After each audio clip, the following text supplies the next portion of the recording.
Good morning to all. My name is Himanshu Srivastav. Today we'll read the story The Necklace by Guy de Maupassant. This video includes line-wise explanation and summary. The link for the notes of this chapter is in the description box. So let's start the chapter. The story revolves around a selfish lady named Matilda. She is unsatisfied with her life as she wants a rich husband, but because she belongs to a family of clerks and her family is unable to give dowry, she is married to a clerk. One day, both the husband and wife are invited to a party at the minister's house, but Matilda does not have good clothes and jewels to wear at such a party. Her husband suggests her to buy a dress and asked an old friend for jewelry. She then borrows a necklace from her friend and goes to the party. What happens next proves to be a lesson for the unhappy lady. She was one of those pretty young ladies born as if though through an error of destiny into a family of clerks. She had no dowry, no hopes, no means of becoming known, loved, and married by a man either rich or distinguished. And she allows herself to marry a petty clerk in the office of the Board of Education. She was simple, but she was unhappy. She suffered incessantly, feeling herself born for all delicacies and luxuries. She suffered from all the she suffered from the poverty of her apartment, the shabby walls and the worn chairs. All these things tortured and angered her. When she seated herself for dinner opposite her husband, who uncovered the tureen with a delighted air, saying, "Oh, the good pot pie.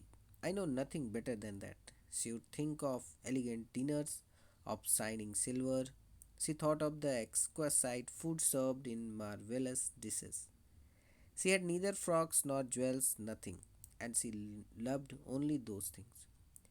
She had a rich friend, a schoolmate at the convent who she did not like to visit. She suffered so much when she returned. She wept for whole days from despair and disappointment. One evening, her husband returned elated, bearing in his hand a large envelope. "Here," he said, "here is something for you," he said to his wife. These are the word meanings. Matilda Loisel was a pretty young lady who was born into a middle class family who worked as clerks. Her family did not have any means to arrange dowry for her marriage. She did not have any other means by which she could befriend a rich man to be loved or married to him. So, due to these circumstances, she had to marry a clerk in the office of the Board of Education. And because of this, she was unhappy. She used to think that destiny was unfair to her and that she deserved much better than what she had got. She used to get angry and was tortured by the condition of her apartment. The dirty walls and the torn furniture used to irritate her. She used to think about elegant dinners being served in marvelous dishes, when her husband used to praise the home made food served in a simple dish. She did not have fancy jewels or good dresses.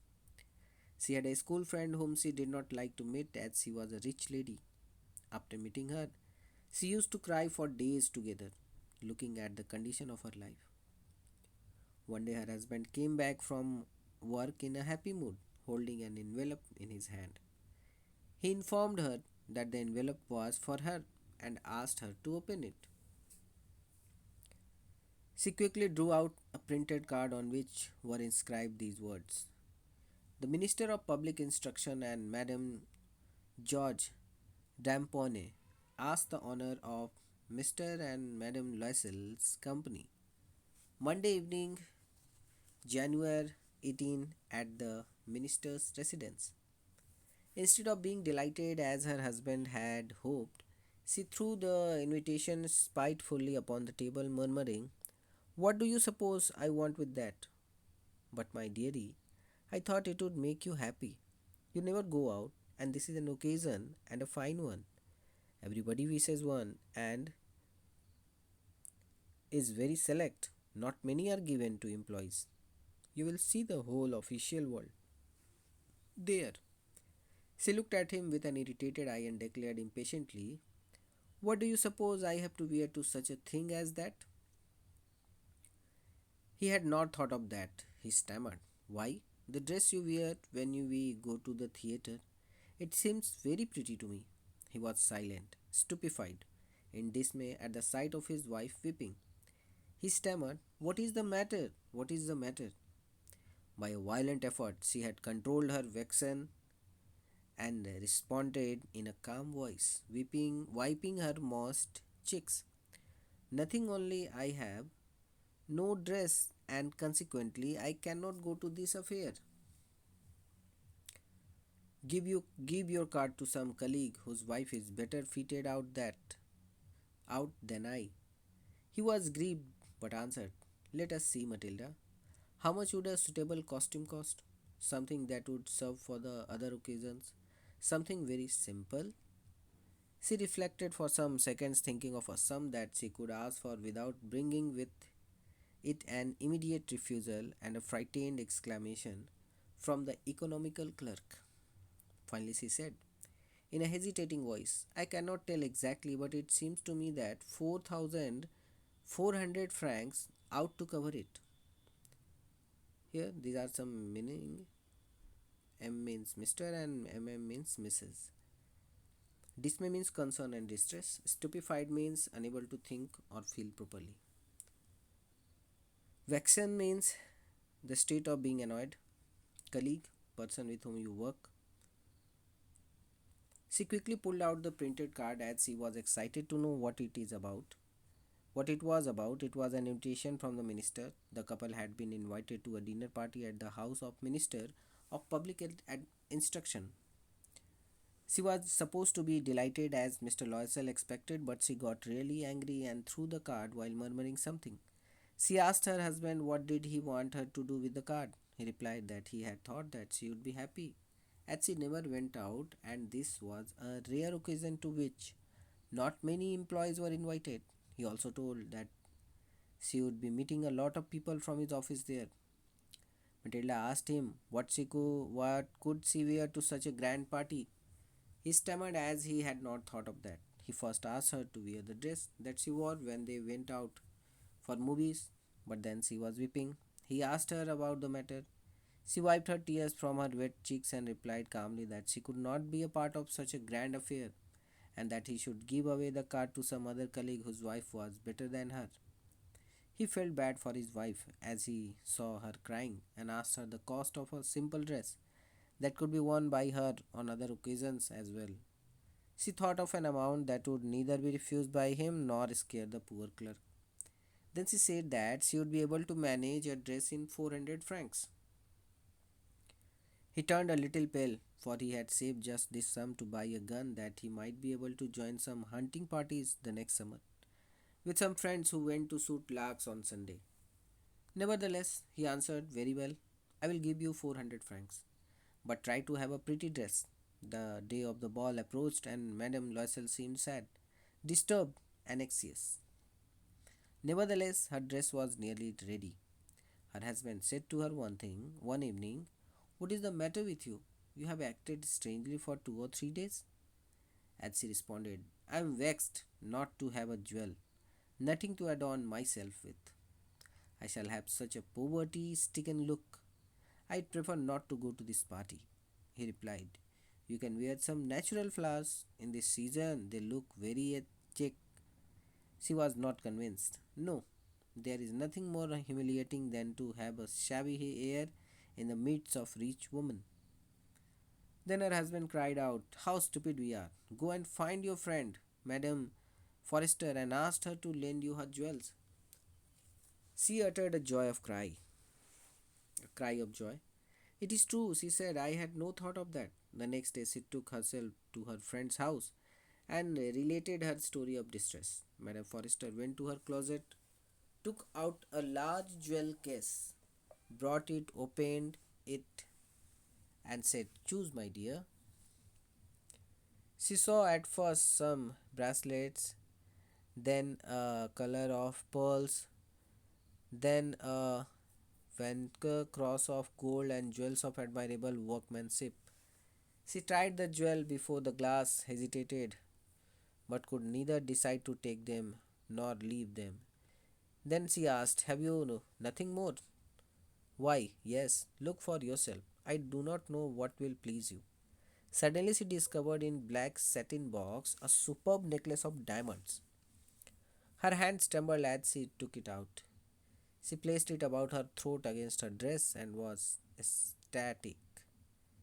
Then she asked in a hesitating voice full of anxiety, could you lend me this? Only this? Why? Yes, certainly.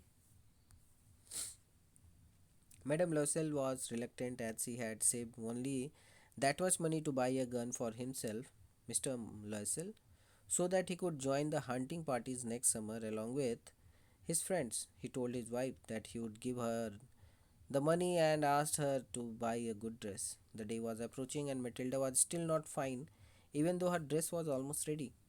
One day her husband asked her again that why had she been acting strangely for the past few days. Matilda replied that although she had the dress, she did not have any kind of jewelry or anything else to make herself look even more attractive. She said that without any jewelry, she would look like a poor person in such a big party. She again said that she would rather prefer not going to the party. To this, her husband replied that she could wear some natural flowers over the dress as they looked really nice and attractive. She replied that she could not as it looked really cheap in a party of rich people. Then her husband suggested that she could go to her friend Madame Forrester and asked her to lend some jewelry. Matilda became very happy again. She heard the idea. She went to Madame Forrester's house the next day and said that she was stressed about the party and the jewelry. Madame Forrester went to her closet and brought out her jewelry box. Madame Forrester asked her to choose one for herself, whether whatever she wanted. She first saw some bracelet, then some pearl collars, and then a Venetian cross of gold and jewels. She was not able to decide what to take and what to leave. So she asked Madame Forrester if she have anything else that she could wear. To this, Madame Forrester replied that she could herself take a look and choose something suitable. She then saw a superb diamond necklace kept in a black satin box. She took it out with her trembling hands and wore it. She was overjoyed with the necklace as it looked very beautiful. She asked her friend if she could lend her the diamond necklace. Madame Forrester consented to it. She fell upon the neck of her friend, embraced her with passion, then went away with her treasure. The day of the ball arrived. Madame Loisel was a great success. She was the prettiest of all, elegant, gracious, smiling, and full of joy. All the men noticed her, asked her name, and wanted to be presented. She danced with enthusiasm, intoxicated with pleasure, thinking of nothing but all this admiration. This victory so complete and sweet to her heart. She went home towards 4 o'clock in the morning. Her husband had been half asleep in one of the little saloons since midnight, with three other gentlemen whose wives were enjoying themselves very much. He threw around her shoulders the modest wraps that had carried whose poverty clashed with the elegance of the ball costume. She wished to hurry away in order not to be noticed by the other women who were wrapping themselves in rich furs. Loisel detained her. Wait, I am going to call a cab. But she would not listen and descended the steps rapidly. When they were in the street, they found no carriage, and they began to seek for one, hailing the coachman whom they saw at a distance. They walked along toward the river, hopeless and shivering. Finally, they found one of the old carriages that one sees in Paris after nightfall. It took them as far as their door, and they went wearily up to their apartment. It was all over for her, and on his part, he remembered that he would have to be at the office by 10 o'clock. She removed the wraps from her shoulders before the glass for a final view of herself in the glory. Suddenly, she uttered a cry. Her necklace was not around her neck. Loisel, already half undressed, asked, what is the matter? She turned towards him excitedly. I have, I have no longer have mine, Madame Forrester necklace. He rose in dismay. What? How is that? It is not possible. And they looked in the folds of the dress, in the folds of the cloak, in the pockets, everywhere. They could not find it. He asked, You are sure you still had it when we left the minister's house? These are the meanings. Matilda hugged her friend with affection and left for her house. The day of the party arrived, and Madame Loisel was appreciated as she was the prettiest, most elegant, and gracious of all. She was very happy and full of joy, as all the men were noticing her. She was full of enthusiasm and pleasure, as she was very happy with all the attention she had gained. The couple left the party at 4 o'clock in the morning. Madame Loisel had already slept. Mr. Loisel had already slept at 12 o'clock in one of the halls with three other men whose wives were also enjoying the party. Mr. Loisel threw the wrap around her shoulders as they were about to leave. The elegance of the party dress was getting ruined by the wrap as it was not that pretty. She wanted to leave the party quickly because she did not want the rich ladies who had wrapped themselves in rich fur to see her in a cheap wrap.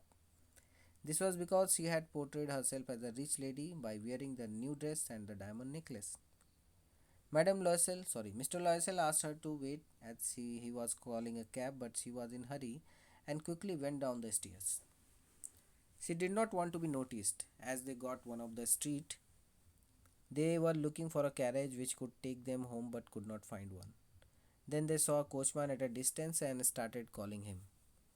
The coachman did not stop. They kept walking together towards the river and finally found a carriage, the kind one finds in Paris at dusk time. The carriage took them to their home and they both went up. By then they were extremely tired. The enthusiasm and fun for Madame Loisel had ended by then. Mr. Loisel also remembered that he had to reach his office by 10 in the morning. As she stood in front of the mirror and removed the wrap to see herself one last time in the beautiful dress and necklace, she cried because the necklace was missing. It was not on her neck. Mr. Loisel was already half undressed by then and was almost ready to go to sleep. When he asked her the reason for shouting, she turned towards him and said that Madame Forrester's necklace was missing and that it might have fallen somewhere.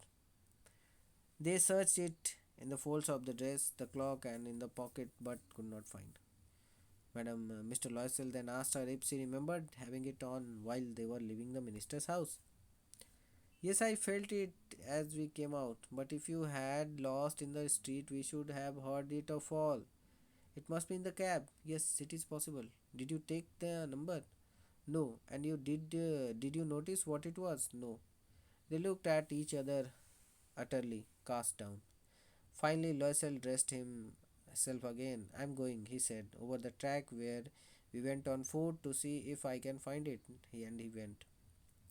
She remained in her evening gown, not having the force to go to bed. Towards 7 o'clock, her husband returned. He found nothing. He went to police and to the cab offices and put an advertisement in the newspapers offering a reward. She waited all day in a state of bewilderment before this frightful disaster. Loisel returned in the evening, his face pale. He had discovered nothing. He said, write to your friend that you have broken the clasp of the necklace and that you will have it repaired. That will give us time, she wrote as he dictated. At the end of the week, they had lost all hope, and Loisel, older by 5 years, declared, we must replace this jewel. In a shop of Palace Royal, they found a chaplet of diamonds, which seemed to them exactly like the one they had lost. It was valued at 40,000 francs.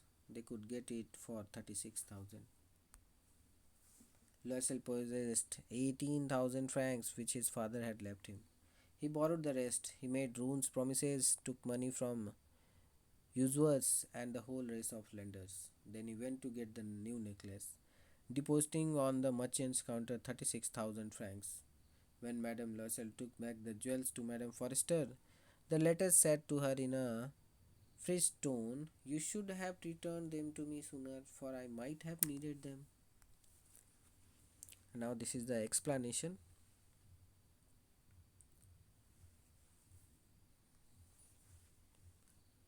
This is the explanation of the story.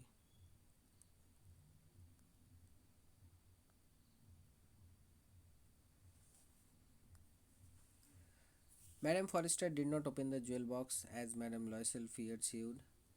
What would she think if she should perceive the substitution? What should she say? Would she take her for a robber? Madame Loisel now knew the horrible life of necessity. She did her part, however completely heroically. She was necessary to pay this frightful debt. She would pay it. They sent away the maid. They changed their lodgings. They rented some room in an attic. She learned the odious work of a kitchen. She washed the dishes. She washed the soiled linen, their cloths and discloths, which she hung on the line to dry. She took down the refuse to the street each morning and brought up the water, stopping at each landing to catch her breath. And clothed like a woman of the people, she went to the grocers, the butchers, and the fruiterers, with her basket on her arm, shopping, haggling to the last sou of her miserable money. The husband worked evenings, putting the books of some merchant in order, and nights he often did copying at 5 sous a page. And this life lasted for 10 years. At the end of 10 years, they had restored all. Madame Loisel seemed old now. She had become a strong, hard woman, the crude woman of the poor household. Her hair badly dressed, her skirts oily, her hands red. She spoke in a loud tone and washed the floors with large pails of water. But sometimes, when her husband was at the office, she would seat herself before the window and think of that evening party of former times, of that ball where she was so beautiful and so flattered. How would it have been if she had not lost the necklace? Who knows? How singular is life and how full of changes. How small a thing will ruin or save one. One Sunday, as she was taking a walk in the Champs Elysees to rid herself of the cares of the week, she suddenly perceived a woman walking with a child. It was Madame Forster. Still young, still pretty, still attractive. Madame Loisel was affected. Should she speak to her? Yes, certainly. And now that she had paid, she would tell her all. Why not? She approached her. Good morning, Jane. Her friend did not recognize her and was astonished to be so familiarly addressed by this common personage. She stammered, but madam, I don't know you. You must be mistaken. No, I am Matilda Loisel. Her friend uttered a cry of astonishment. Oh, my poor Matilda, how you have changed. This is the word meaning. Her friend did not even open and check the necklace as Madame Loisel had expected. This is also the explanation. You better see and try to understand.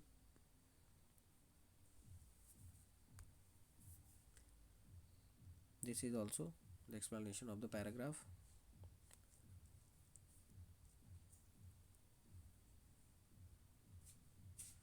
So she also told, walk along the Champs Elysees when she suddenly saw a lady walking with a child. The young, pretty, attractive lady was Madame Forrester. Madame Loisel started thinking about whether she would talk to her or not. Yes, I have had some hard days since I saw you, and some miserable ones, and all because of you. Because of me? How is that? Do you recall the diamond necklace that you loaned me to wear to the minister's ball? Yes, very well. Well, I lost it. How is that? Since you returned it to me, I returned another to you exactly like it. And it has taken us 10 years to pay for it. You can understand that it was not easy for us, you who have nothing. But it is finished and I am decently content. Madame Foster stopped short. She said, you said that you bought a diamond necklace to replace mine? Yes, you did not perceive it then. They were just alike. And she smiled with proud and simple joy. Madame Forrester was touched and took both her hands as she replied, oh, my poor Matilda, mine were false. They were not worth over 500 francs. Now, she then replied that she did have some hard days since they last met. She said that life had been miserable and it was all because of Madame Foster. Then Madame Foster asked how was she responsible for her bad days, to which Matilda replied that she had lost Forrester's necklace. To this, Madame Forster replied that it was not possible because she had returned it to her. Matilda replied that she had bought a similar necklace and they had been paying the debt for the last 10 years. She also said that they were not that rich to afford such an expensive necklace. Matilda added that their debt was now over and that she was satisfied with whatever she had. Jean was surprised and asked Matilda if she bought a diamond necklace just to replace her lost necklace, to which she replied yes. Madame Foster was touched while holding her in her arms. She said that necklace which she had borrowed from Madame Forrester was a fake necklace and that it was not worth more than 500 francs. So, this was the story, and this is the explanation of the story. I hope this will help you out to understand.